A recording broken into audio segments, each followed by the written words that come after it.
Quand Sarah va au collège, elle a souvent le ventre vide. Parfois, elle ne prend qu'un repas par jour. Son père n'a plus de quoi payer sa scolarité et bien plus encore. Moi-même, je suis une fille, j'ai mes besoins. Tous les mois, j'ai mes règles et j'ai besoin de serviettes hygiéniques. Mais elles coûtent 200 livres sud-soudanaises et mon père n'a pas cette somme.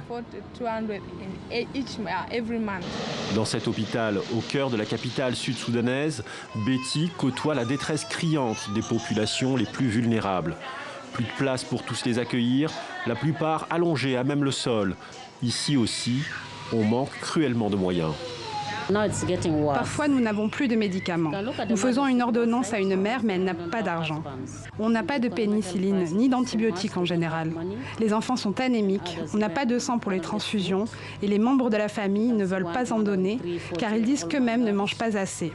Et donc les enfants meurent de cette anémie. Dans le plus jeune État du monde, après 5 années de guerre civile, Betty elle-même subit de plein fouet la crise économique profonde.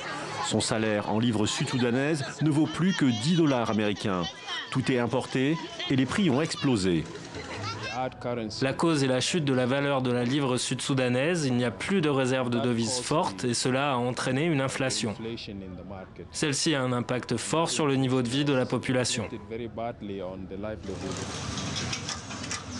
La paix tout juste signée, il faut du temps pour faire revenir les investisseurs et relancer la production de pétrole, principale source de revenus du Soudan du Sud, un pays exsangue dont un quart de la population est déplacée.